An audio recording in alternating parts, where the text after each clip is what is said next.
We are quickly approaching embedded world, and today we're going to talk about all the exciting things that you can expect to see from Nordic at this show. Looking back, it's been an exciting year for Nordic Semiconductor, and we have released a lot of new products and chip-to-cloud solutions across Bluetooth, Matter, Wi-Fi, cellular, and PMIC. And last but not least, in the nRF54L series, we have introduced 3 new SoCs to the market, and we are now seeing that this is being quickly adopted by our customers. And we've actually shipped more than 10,000 development kits. So with us today, we have Robin and Finn. So let's start with Bluetooth channel sounding. We have gotten a lot of questions about that lately. Maybe you can summarize what's happened since last Embedded World. Yeah, so since last Embedded World, we first got support for Bluetooth channel sounding in the Android OS, which is the first step to mass market production or adoption of this Bluetooth feature. After Android introduced support, we were able to quickly release the newer version of the NRF toolbox for Android, which includes support for channel sounding. Is this open source or? This is an open source app, so developers who are interested in integrating Bluetooth channel sounding into their products and their Android apps, they can use this as a reference for building their app. So is there a lot of phones out there today that supports Bluetooth channel sounding, or? Today it's Google Pixel 9 and Google Pixel 10 that has official support, but we see that there are more phones that have Bluetooth 6 capabilities that should be able to add this in software later on. But in general, it makes more sense for phones to talk to one of our SoCs than to talk to SoCs to one another, I think. For most Bluetooth devices, they are not necessarily communicating one-to-one. They are often connected to things like mobile phones or computers. And I can't think of very many popular Bluetooth devices that are using that to communicate between each other from an embedded device to an embedded device. And so it's definitely support in mobile phones that will make Bluetooth channel sounding take off. If you're a customer and you're interested in Bluetooth channel sounding, what can they expect to see at our booth this year? Well, first of all, they can come to our booth and talk to the person staffing the channel sounding booth and get more in-depth information about the technology. And they can also see our Toolbox app doing channel sounding live in real life, showing distance between the phone and our development hardware. We're also giving a talk on channel sounding in the exhibitor forum. So there's even more in-depth information that you can expect to get from our presence at the Embedded World. Okay, then I think we should maybe move over to the nRF54 LM20A, as we are also getting a lot of interest about that SoC. Maybe Finn, you want to say a few words about that one? Yeah, so the LM20A is at the moment the largest SoC in the 54L series, if you look at memory and capabilities in general. There's like a couple really nice things going for it. So one of them, it has USB, which the other ones don't have at the moment. So it's really nice for HMI and things like that. But what I'm most excited about is Meta, because it has a lot of memory, like both non-volatile memory and RAM, so it's really well suited for even like relatively complex meta applications, which we're obviously also going to show in our demo. So we have a nice meta demo that we have every year. We have a meta demo. It's very comprehensive. We have lots of customer devices there. But this time we're also showing Aliro, which is an upcoming standard for access control, not just for meta, but also commercial buildings. So it's mostly wearables, unlocking locks. But we also can show in the normal meta demo thread and mobile, which means you can use a thread network without a border router. So my phone can talk to thread devices without me having to buy a thread border router first. Which is even nicer, what we can show in the demo is if you have that and you have a thread router, you can actually build your whole network without any border router at all. So even if, like it is on every trade show, the Wi-Fi dies, our demo should work fine, except for voice commands, because they need cloud. But yeah, I'm very excited for that, and also looking forward to not being reliable on trade show Wi-Fi. For those that are not familiar with our Matter demo, could you maybe quickly just elaborate on why they should come and see it and what it's actually showcasing? Meta in general, if you're not familiar with Meta, it's basically anything that's happening in the smart home will use Meta or is already using Meta. So we basically built up a tiny smart home. So we have like some speakers, we have some devices, we have some of our development kits that run as Meta devices. For example, our thingy is actually a certified Meta device if you want it to be as a weather station. So our development kit, together with some customer smart home products, in the form of a mini smart home, so to say. So when you talked about the network, your Wi-Fi dying and you not be able to use your voice assistant because it needs the cloud, I think that's quite interesting, because one way of mitigating this in the future will be to have local voice assistants that can recognize the keywords and wake words completely locally and just not use them to wake up and then transfer all your data to the cloud. So with the nRF54LM20B that we announced at CES this year with its integrated Axon NPU, you will be able to run more advanced keyword spotting algorithms locally on the device without having to stream data to the cloud. And I think in the Edge AI space, we have made a lot of progress the last just few months. First with the launch and introduction of our custom Neuton models and the Nordic Edge AI lab in December. And then this nRF54LM20B announcement at CES. So what is a custom Neuton model? A custom Neuton model is basically a very tiny, very energy efficient Edge AI model that you can build in our Nordic Edge AI lab, our online tool for building these models. The average model size for such a model is less than 5 kilobytes, and due to the way these are automatically generated with the automatic network building algorithm that doesn't require you to give any inputs on the architecture of the model, it's able to inference up to 10 times faster than a comparable light RT model, for example. So these models are so efficient and so small that they are perfect for running on the CPU of any Nordic SoC.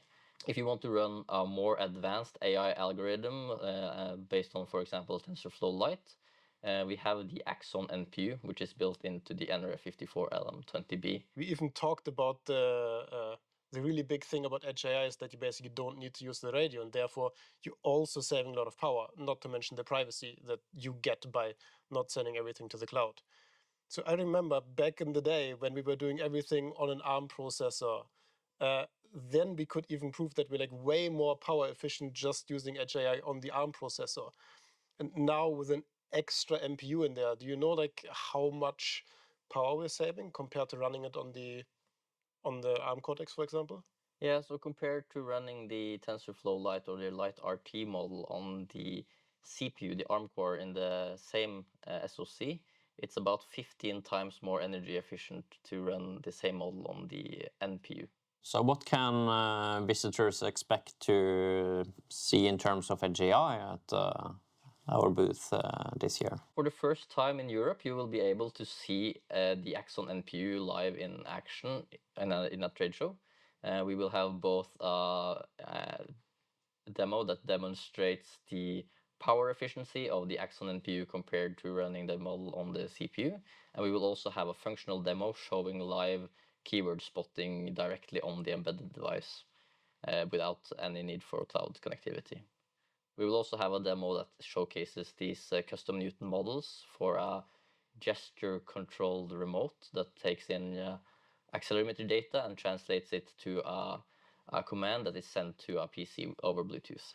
And if you're not familiar with Edge AI or what we're offering, is there anything? If you're new to our Edge AI solution, you should probably watch the talk we have at the presenters exhibitors forum, where we will talk about ultra low power Edge AI for embedded devices.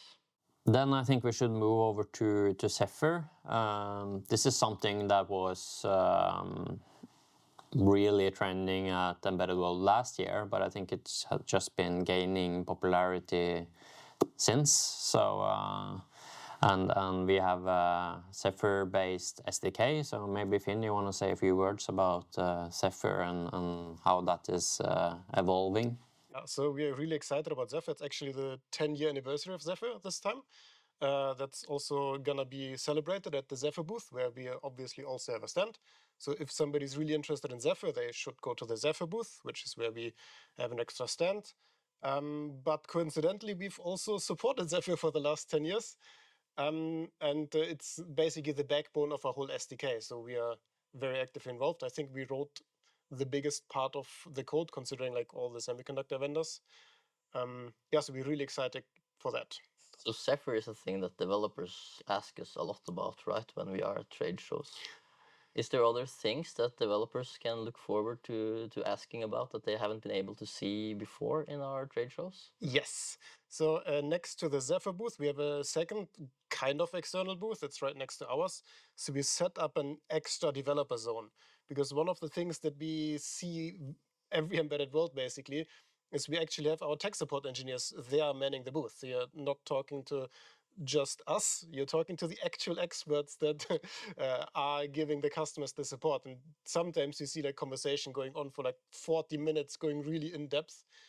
And we thought we used this a bit, and we set up a specific developer zone where actually you have the PC set up. You also have a Linux PC set up and a MacBook with all of the development tools the way you want it, and we can show off anything and also take a look at how the development environment looks no matter how your setup is at home. So I'm really looking forward to the conversations we're going to have there. And if that's interesting, I hope we can keep doing this. So you can look at all the software tools that are locally on the PC, and you can look at all the hardware tools that we have, the Power Profiler kit and DKs and so on. Can you also look at the, for example, NRF Cloud? Yes, we can also look at the NF Cloud. So the nice thing is we have the full PC there, so we have access to everything that's on the PC, but also the cloud tools. So you can have a look at the online power profiler, for example. You can have a look at the Edge AI lab if you want to, and anything that's in the NF Cloud. You can have a look at Memfold integration. So I'm really hoping like this thing will be very interesting, so we can keep it going. The NRF Cloud is really also have had a big year, I think, with the acquisition of Memfault. We have been able to integrate all the Memfault functionality into NRF Cloud. So if you are an NRF Cloud user, you can now have access to much more advanced debugging capabilities directly in the cloud with your in your NRF Cloud account as well. Another thing that developers tend to ask us about, or have asked us about on previous trade shows, is this RISC V coprocessor that is inside the nRF54L series SoCs. And for the first time again, we will have a specific demo showing off one of the unique value propositions of this RISC V coprocessor, which is increased real-time operation reliability. So some applications you need to have very strict timing, and of course in the Nordic SoCs the strictest timing is for the Bluetooth connection.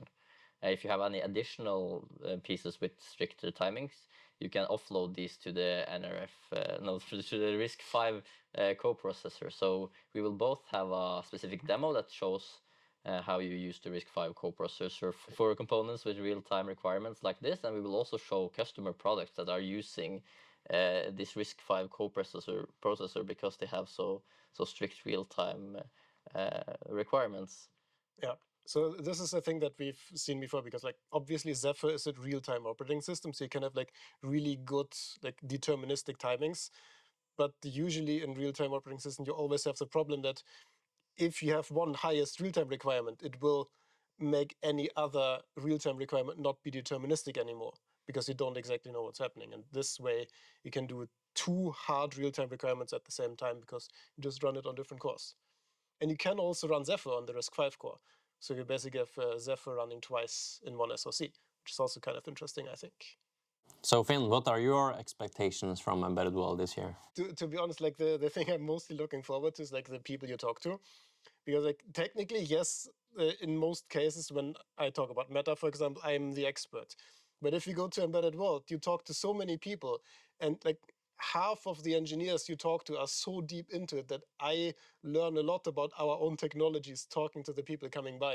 And it's so nice to like see the excitement or see how happy some of them get if they actually get to talk to the R&D person or like to the tech support person that like is actually the exact person that has the knowledge they need to go to. And then it's just very nice to see this like engineer to engineer interaction and also to learn from it, right? Because you get a lot more from like the talking face to face than you get from like looking at tech support tickets, for example. Best part about these trade shows is to meet the actual users of our products, and I'm really excited to see how people will react to see the increased capabilities of the Nordic lineup with the Neuton models and the Axon NPU and all the new SoCs that we have launched the last year. And also all the new tools that we are showing off, and with this developer zone actually being able to go in depth into how they work and how you use them in a way we haven't been able to before. That's really exciting.